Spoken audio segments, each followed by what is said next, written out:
seja bem-vindo ao Se Liga na Educação. Meu nome é Ludmila Lima e essa é uma aula de ciências do 4º ano.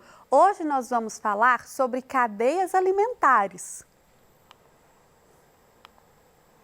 A habilidade trabalhada na aula de hoje é a seguinte: analisar cadeias alimentares simples, reconhecendo a posição ocupada pelos seres vivos nessas cadeias e o papel do sol como fonte primária de energia na produção de alimento.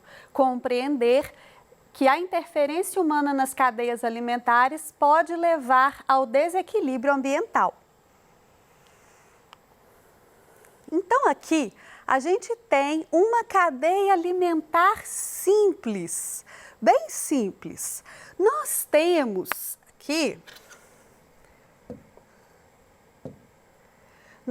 aqui uma planta, que é um ser autótrofo.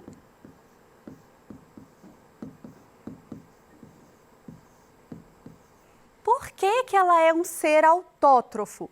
Porque ela é capaz de produzir o seu próprio alimento.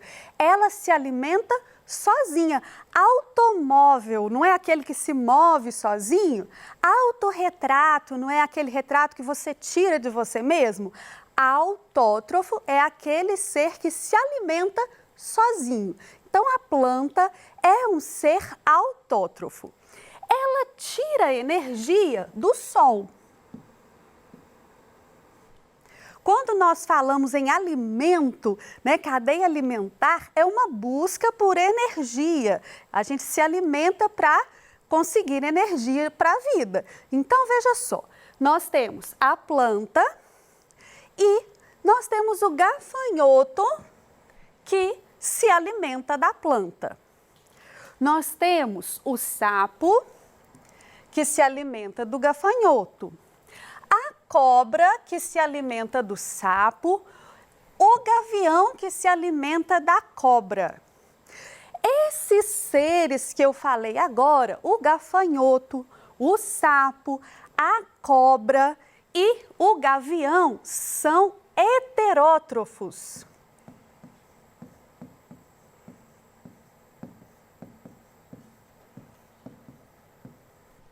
Porque eles são seres que dependem de outro ser para se alimentarem. Eles comem outro ser.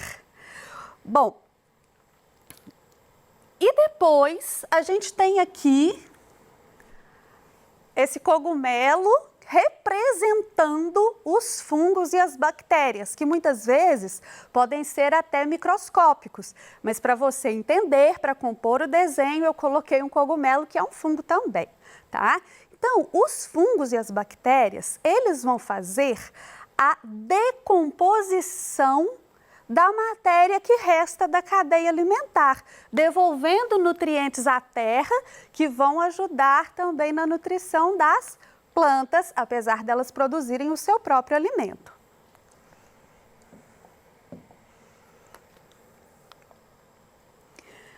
Na cadeia alimentar, o sol tem um papel muito importante. Por quê? Nós dizemos que a planta produz o seu próprio alimento, mas na verdade ela sintetiza energia solar. E a energia solar vem do sol, obviamente. O sol produz energia através da fusão dos átomos de hidrogênio. É mais ou menos como acontece em algumas bombas atômicas. Então, a fusão do átomo de hidrogênio vai gerar toda a energia solar, aquela energia que viaja, até chegar aqui na Terra, viaja pelo espaço, até chegar aqui na Terra em forma de luz, em forma de calor e que vai ser absorvida pela planta. Então, a energia solar é muito importante como fonte de energia para a cadeia alimentar. É daqui que vem a energia que todos esses seres que nós vimos vão consumir. Depois, nós temos os vegetais. Os vegetais, dentro da cadeia alimentar, eles vão receber o nome a classificação de produtores. Por que produtores? Porque eles produzem o seu próprio alimento. Então, os vegetais são os produtores na cadeia alimentar. Aqui nós vamos entender um pouco sobre como isso acontece. Veja só, nós temos o sol como fonte de energia, como eu já disse. Nas folhas das plantas existe um pigmento verde que se chama clorofila.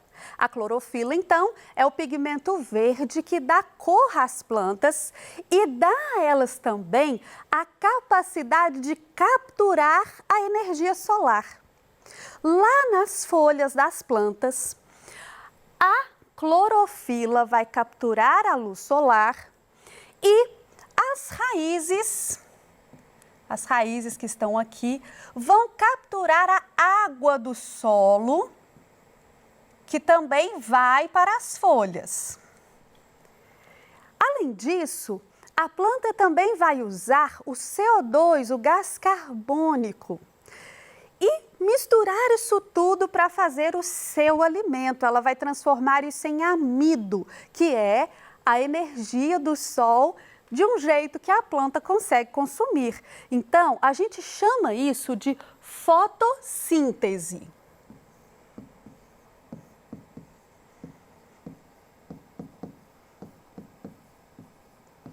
Por que fotossíntese? Foto é luz, é uma síntese da luz do sol, transformando em energia para a planta. Então, o processo pelo qual a planta captura energia do sol para crescer, para viver, é a fotossíntese. A receitinha da energia da planta, a receita do alimento da planta é essa mistura de luz solar, gás carbônico e água. E assim ela faz o amido, que é o seu alimento.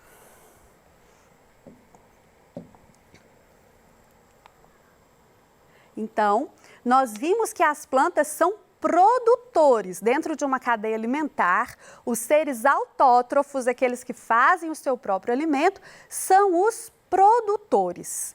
E os animais, os insetos como o gafanhoto, os anfíbios como os sapos, répteis, as aves, os mamíferos, o que eles são? Eles são os consumidores. Por que eles são consumidores? Porque eles vão consumir energia de outro ser. Então, a planta capturou energia solar para crescer. O grilinho foi lá, o gafanhoto foi lá e se alimentou da planta. Ele trouxe a energia da planta para dentro do corpo dele. E ele usou uma parte dessa energia para crescer. Acumulou no corpo dele.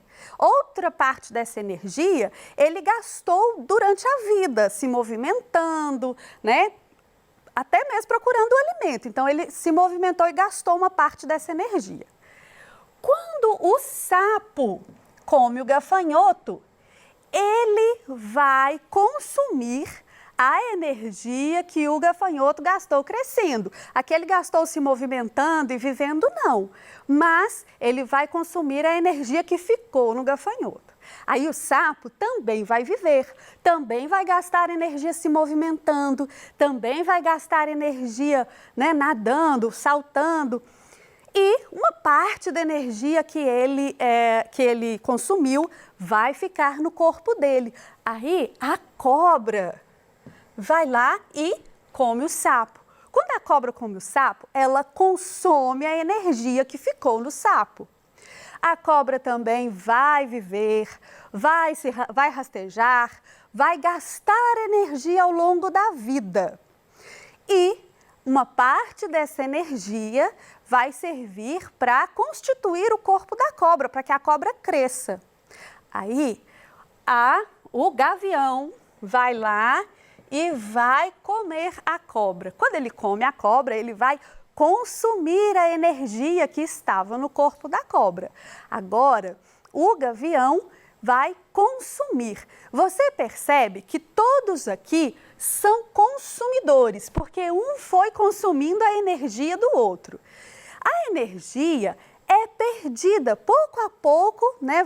Existe uma perda de energia pelas atividades vitais ali dos seres consumidores, mas um pouco da energia fica na constituição do corpo deles e passa para o seu predador.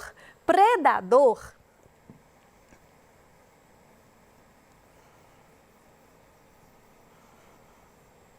é aquele animal que come o outro animal. Então, o sapo é um predador do gafanhoto.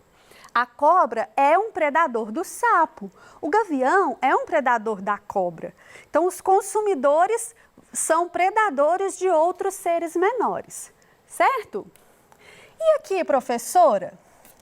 Aqui a gente vai ver daqui a pouco.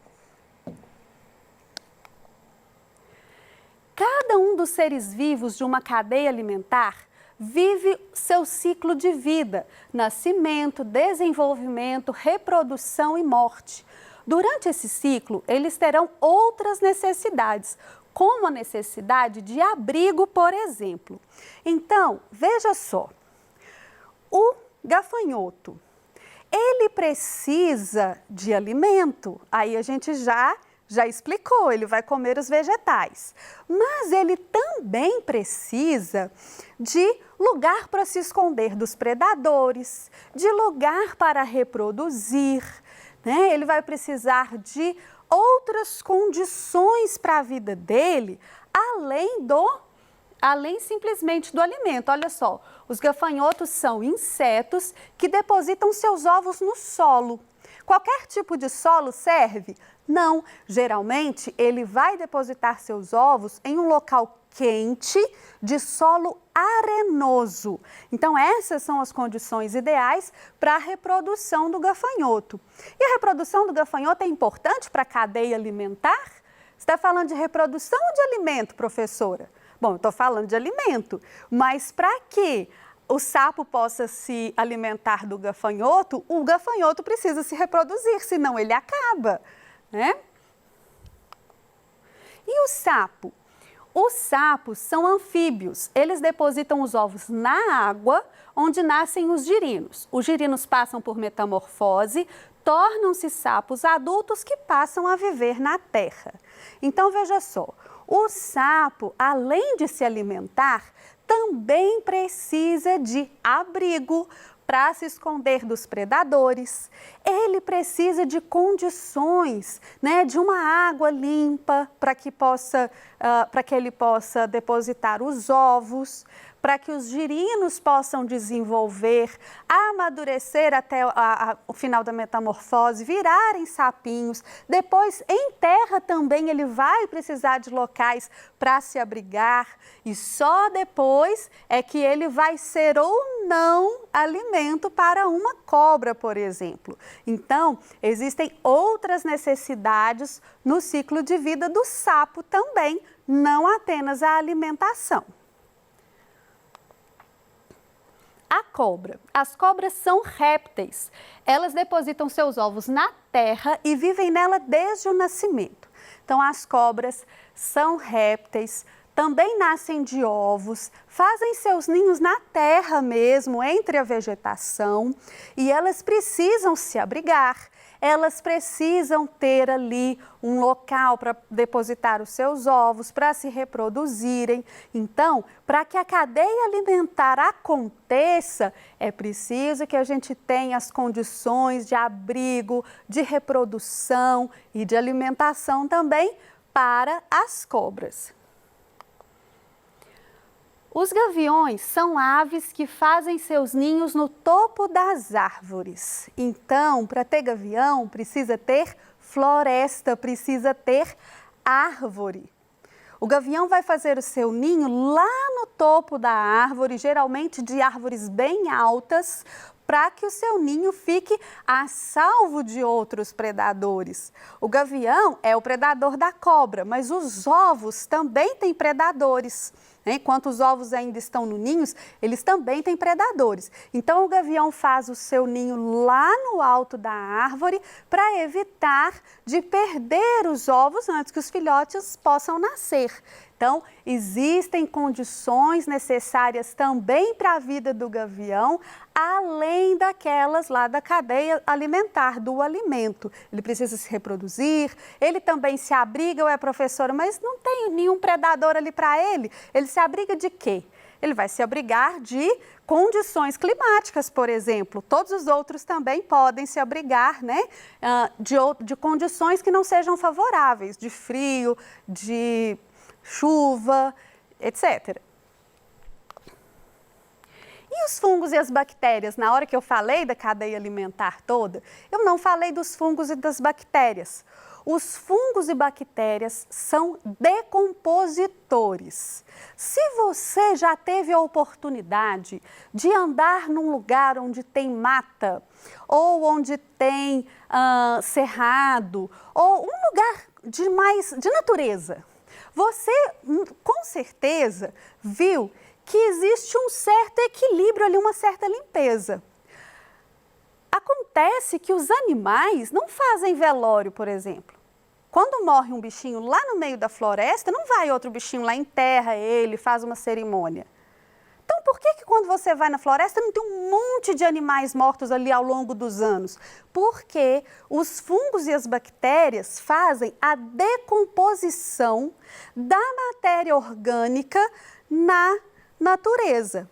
Eles vão se alimentar daquilo que resta dos animais. Então, os fungos e as bactérias são os decompositores na cadeia alimentar. Nós falamos dos produtores, que são os vegetais, dos consumidores, que são os animais, e agora nós estamos falando de fungos e bactérias, que são decompositores. Não existe um único tipo de cadeia alimentar, não. Às vezes, a gente pesquisa cadeia alimentar e vem lá um monte de ilustração, plantinha, gafanhoto, sapo, cobra, gavião.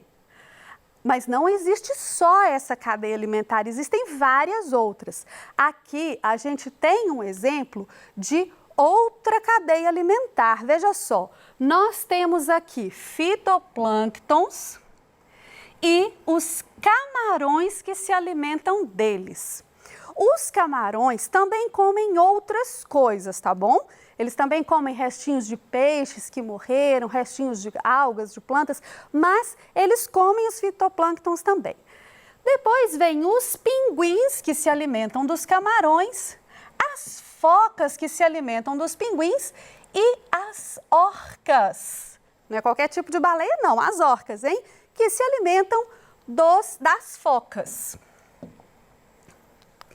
Nós temos também aquela cadeia alimentar que o Mufasa conta para o Simba lá no filme do Rei Leão.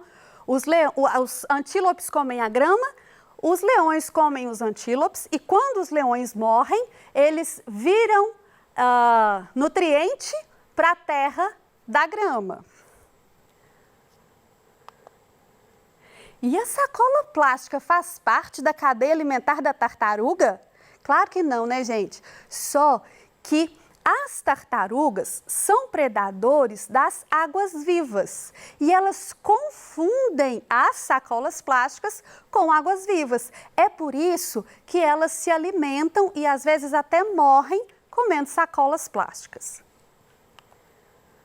Na aula de hoje, nós falamos sobre cadeias alimentares, que é um dos ciclos que a natureza nos apresenta, onde os animais se alimentam dos vegetais, se alimentam um do outro e, no final, são alimentos para os decompositores. Nós vimos que o sol é fonte de energia, que as plantas são produtores na cadeia alimentar, os animais consumidores, os fungos e bactérias decompositores. E conhecemos diferentes cadeias alimentares. Eu espero que essa aula te ajude a fazer as atividades da sua apostila, que você tenha aprendido muito. Muito obrigada por sua atenção e até a próxima!